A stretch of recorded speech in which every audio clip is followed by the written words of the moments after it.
commencement était la parole, et la parole est Christ. Radio Parole Vie, la radio qui donne la vie à travers la parole. Mbote Shalom, chers auditeurs et auditrices de la radio Parole Vie, la RPV, la radio chrétienne qui nous enseigne la bonne nouvelle du royaume.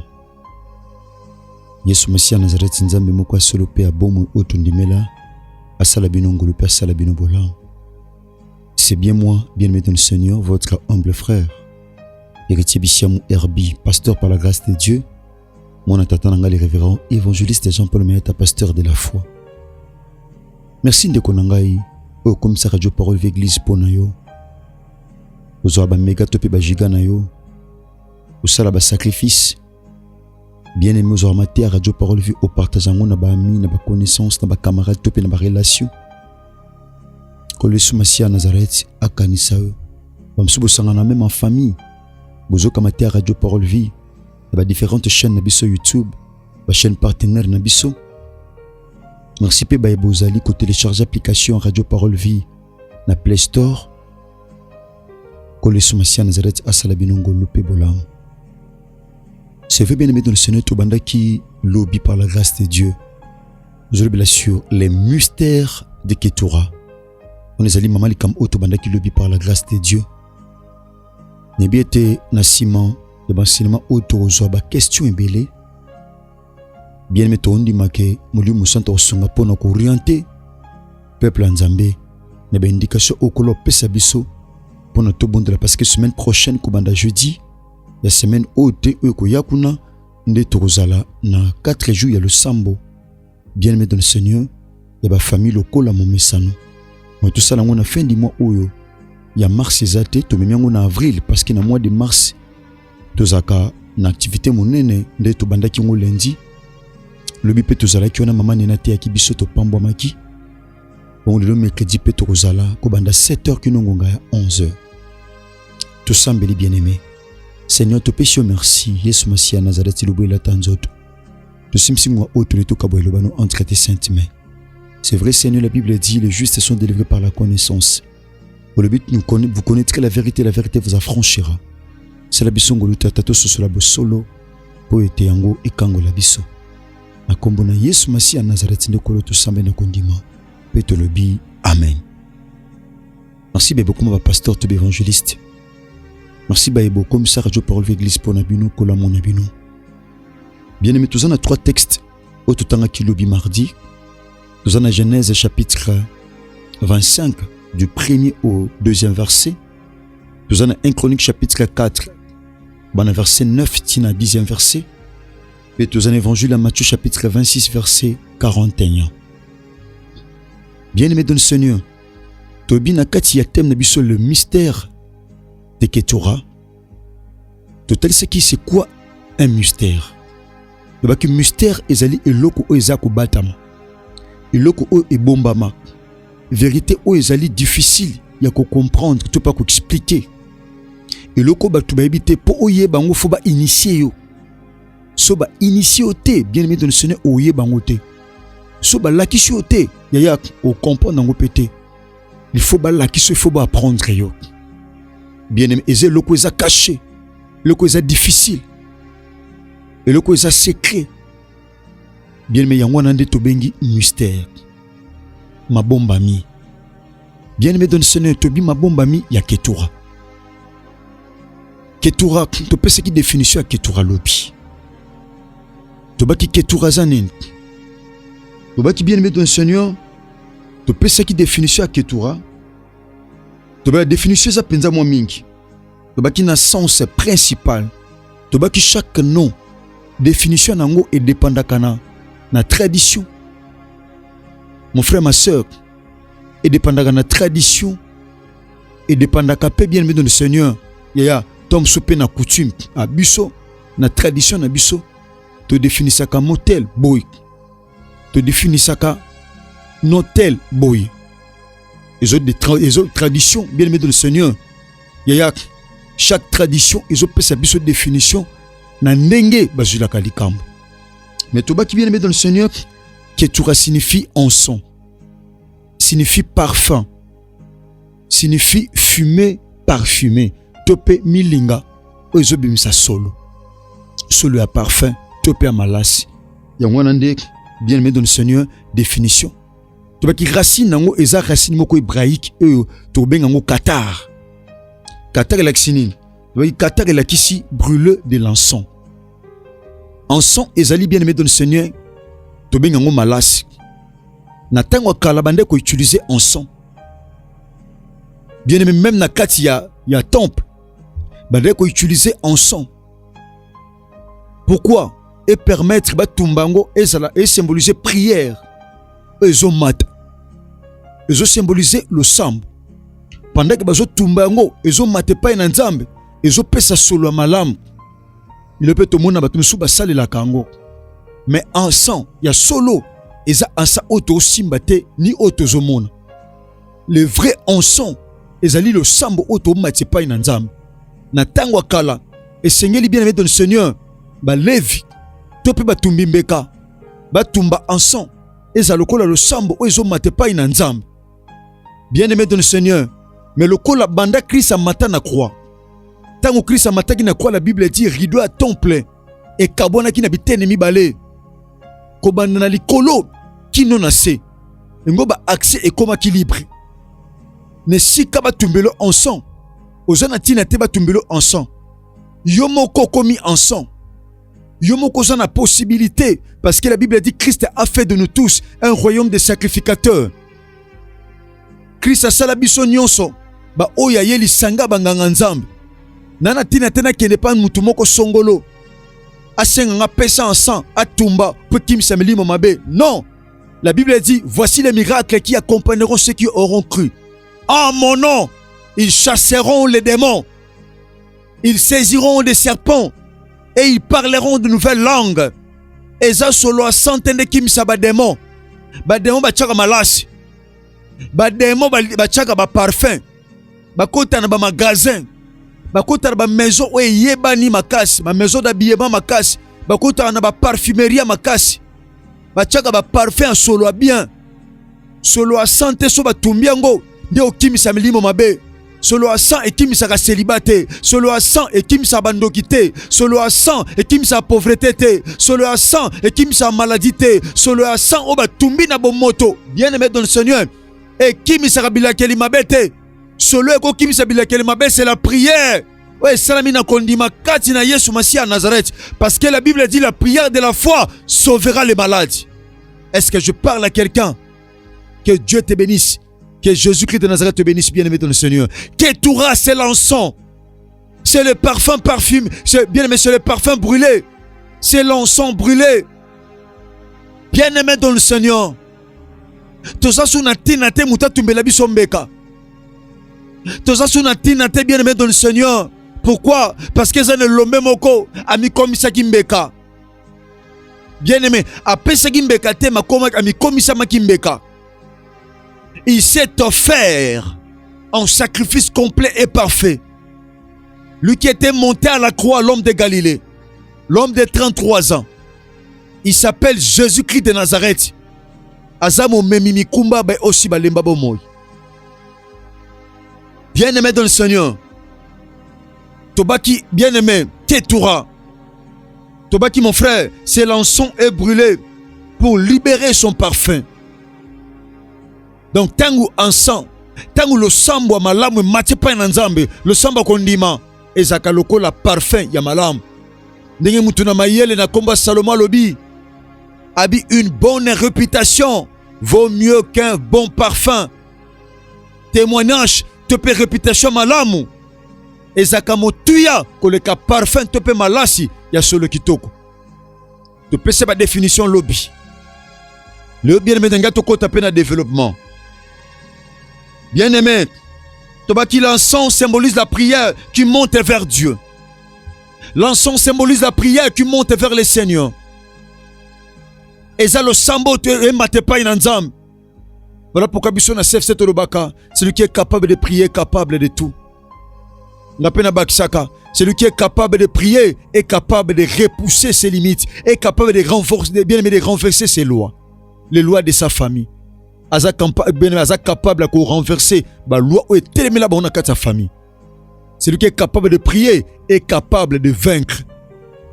Bien-aimé dans le Seigneur est capable de vaincre. Bien-aimé, qui est Ketura? Tobi, Ketura signifie la prière. Qui est Ketura? Ketura, azamos o Abraham azwaki. Qui est Abraham?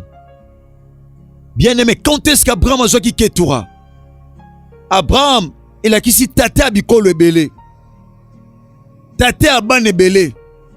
Tate aban nation ebele. Tate aban puissance ebele. Tate aban pouvoir ebele. Père d'une multitude de nations. Bien-aimé dans le Seigneur. Batalisi biso Abraham. Abraham azalaki Abraham.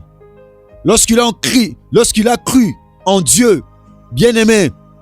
Lorsqu'il a cru, bien-aimé dans le Seigneur, Nzamba péché combat Abraham.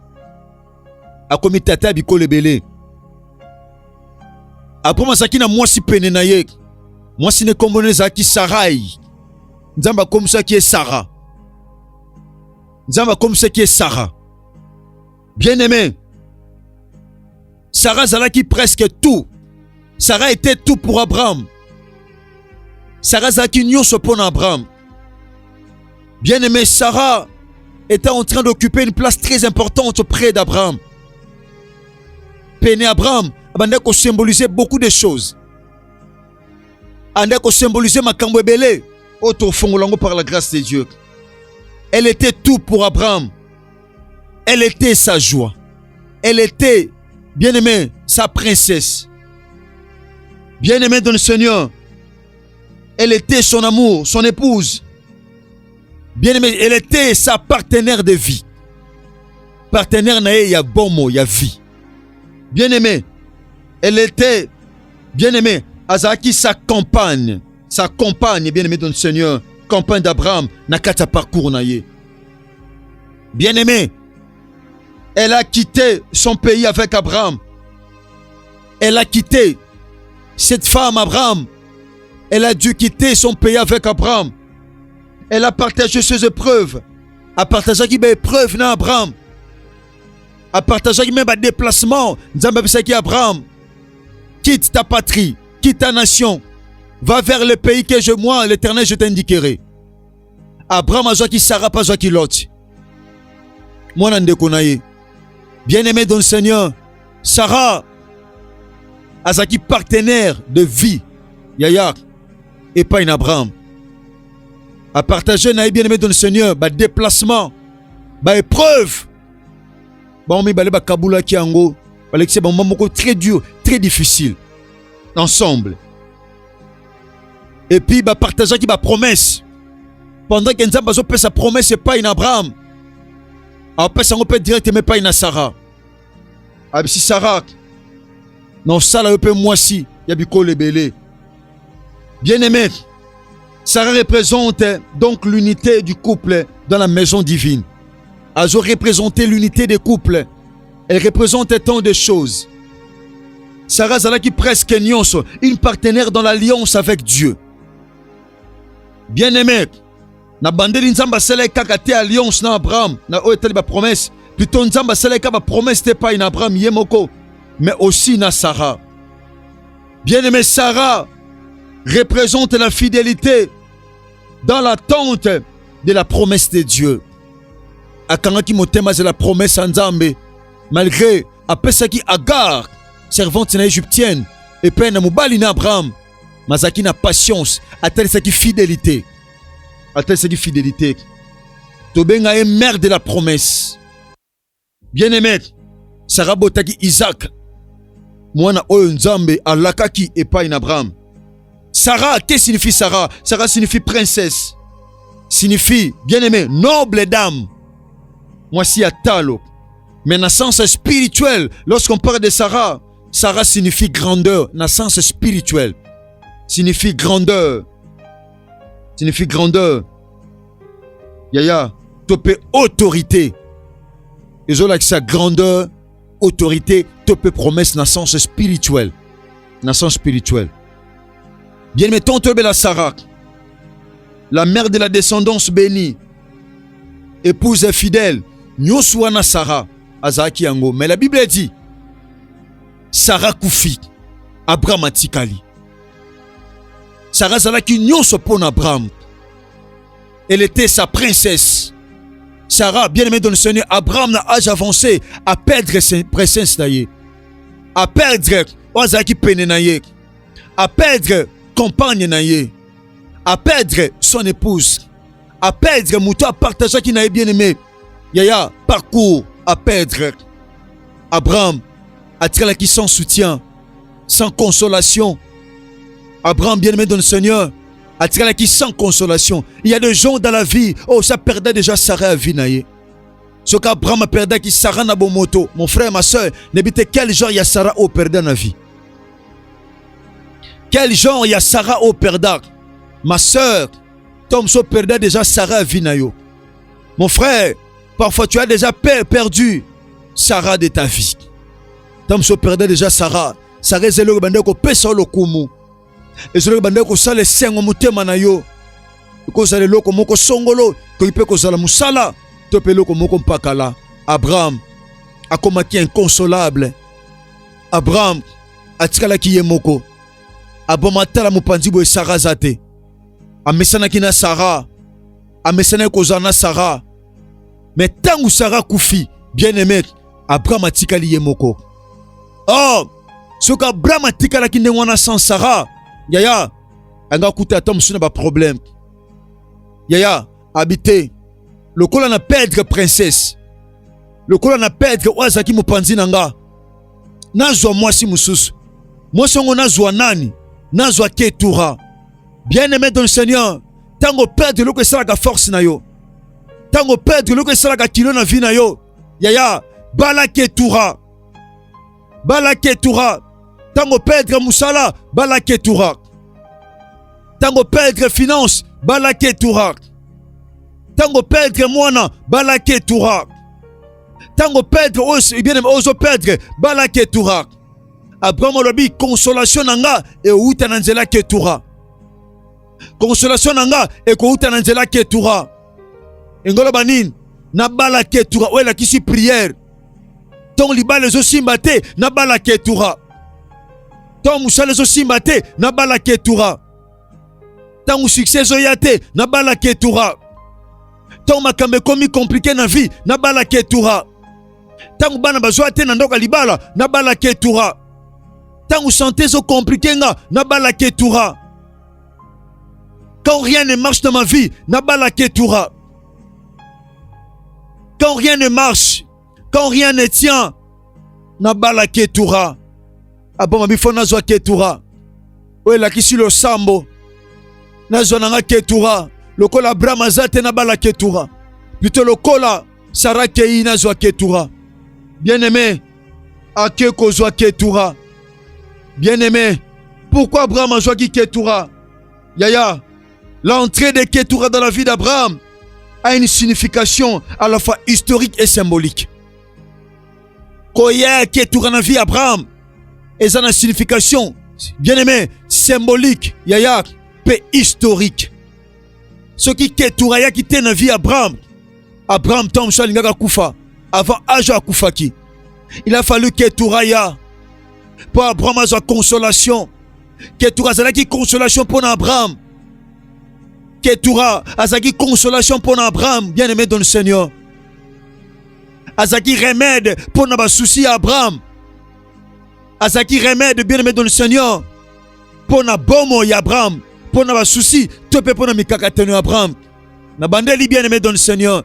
Tango perdre princesse à Vinayo, il te faut Ketura na vie.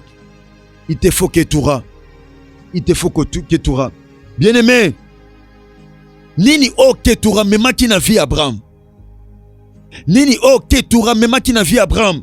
Ketura mema ki la continuité de la vie d'Abraham. A mema ki continuité à vie et pas in Abraham. Parce que ce qu'Abraham tombe sur ce qui Ketura te, bien-aimé, et on ça la compliqué peu difficile. On a demeurer dans souci. On a demeurer bien-aimé, il n'y a qu'à demeurer dans souci, dans mon thème, dans tina ko kanisa Sarah. Angaka demeurer bien aimé dans le Seigneur. Na ba remords, na ba regret na kati ya mutema. Mais koya ya ketura. Et même là qui est consolation. Na bondeli Yesu Masia Nazareth. Na nzela malakisi oyo. Amemelo consolation mon frère. Amemelo consolation ma soeur. Consolation o mbongo pesaka te kola peso yango. Consolation o musale pesaka te kola peso yango. Consolation oyo kozwa te na mukili. Kola peso yango bien aimé dans le Seigneur. Abraham azwaki consolation pourquoi? Parce qu'andimaki kozwa ketura. Ketura memaki consolation. Bien aimé. Soto zongi na livre 1 Chronique chapitre 4 verset 9 à 10. Batali si biso lisola Jabet. Yamboto zonga na lisola ketura. Batali si biso bien aimé dans le Seigneur. Que Jabet azaki plus considéré que ba frère na nyonso. Maman na pesa ke kombo Jabet na koloba. Pamba te na botaki na passe. Tangu Jabet à comprendre que kombo na ye yango eza source ya malheur, yango eza source ya échec, yango eza source ya défaite, yango eza source ya misère. La Bible dit Jabet avait invoqué le Dieu d'Israël. Jabet avait prié. Jabet a sambelaki. Jabet a belelaki nzambe. Jabet a lukaki nzambe. Il y a des fois okutana ba problème bien aimé. Osokutana mikakatano. Bien aimé, osokutana ba souci. Ne siko yemba ba souci na ona nzembo. Ne siko yemba ba problème na nzembo. Ne siko yemba mikakatano na nzembo. Bien aimé, bala ketura. Yeah, bala ketura zo lo sambo. Mikotisa na prière. Mikotisa na lo sambo bien aimé dans le Seigneur. Jabet avait invoqué le Dieu d'Israël. Avait prié. Abisake pa ina nzambe makambu. Abi si tu me bénis. Soko pambo lingai. Soko sali en sorte que nazala soute na vie a passe. Makome le bina suka. Nzambe apesa ki o asengaki. Bien aimé. Après moi qui consolation parce que qui ketura. To yeba ni ne bata magina sima ketura. Ni na brama zwaki na sima ketura. Na kozane na ketura. Nini olo sambe kome mana vie a mutu. Nini olo sambe kobota na vie a mutu. Total la paix toye ko lango bien aimé dans le Seigneur. Toni make kolo. Aozanga te ko sala biso ngolu pe ko sala biso bolam. Merci bien aimé dans le Seigneur, nous sommes arrivés pratiquement à la fin de notre tranche. Nasuka ya enseignement na biso bien aimé dans le Seigneur. Tondi make soki Christ a maison ngélité. Tokuta na bongo lobby na continuité ya thème oyo bien aimé dans le Seigneur oezali le mystère de Ketura. Numéro 9 contact ezali plus 43 89 75 79 117. Joa maté au partager na ba mina ba connaissance de ba relation na yo. Christ ozanga te ko sala ngolo pe bolam. Merci na kulutu David Poutou télévision, merci. Vous avez na sima caméra. Na mona ndeko Bogos Anderson. Na mona bandeko nyonso. Kolo Yesu Masia Nazareth amona bina sala bino ngolo pe bolam. Merci na ingénieur Chris Kundenga Nok DG. Chris Kundenga RPV. Kolo Yesu Masia Nazareth amona yo ndeko nanga mwasi pe mobali. Oh, aux matière radio parle veut partager na bami to pe na ba connaissance. Tika bolingo ngolo pe bolam Christ bila bino so Christ a maison ngélité. Tukutani bongo lobby na numéro ya sika. Sinon que Jésus-Christ de Nazareth vous bénisse. Merci. Au commencement était la parole, et la parole est Christ. Radio Parole Vie. La radio qui donne la vie à travers la parole.